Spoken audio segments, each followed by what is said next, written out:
Welcome to Chapter 15 of The Wonderful Wizard of Oz by L. Frank Baum. This chapter is called The Discovery of Oz the Terrible. The first word is tiresome.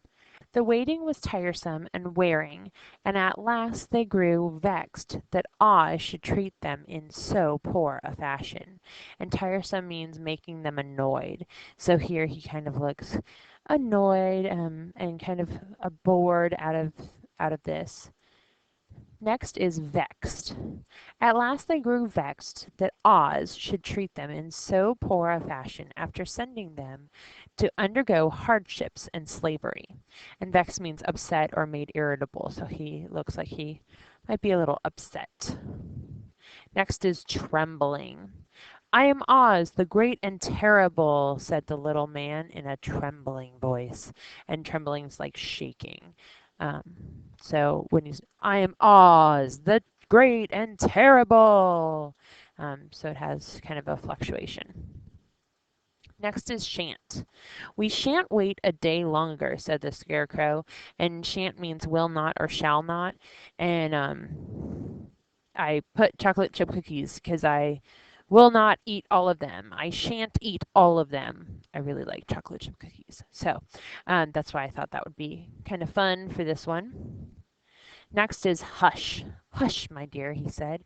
Don't speak so loud, or you will be overheard, and I should be ruined. And hush means quiet, so shh, and that little boy is giving the sign for being quiet. Next is common man. Not a bit of it, my dear. I'm just a common man, which means typical or the normal guy. So he's not all powerful like everyone thinks he is. He's just normal every day. Next is grieved. You're more than that, said the Scarecrow in a grieved tone. You're a humbug. And grieved means very sad.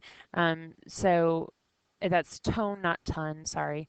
So grieved, like he's very sad. And you're more than that, said the Scarecrow. Next is humbug. Exactly so, declared the little man, rubbing his hands together as if it pleased him. I am a humbug. And humbug means fake. So this is a picture of some fake diamonds. So humbug means fake. Next is terrible. But this is terrible, said the Woodman.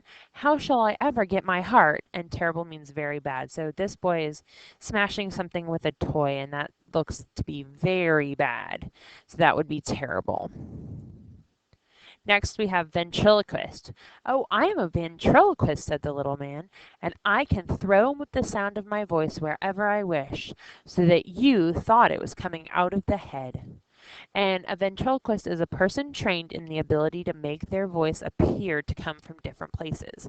And this is Jeff Dunham, and he, with one of his puppets, Peanut, and he's a ventriloquist. So it looks like the puppet's talking, and his mouth never moves.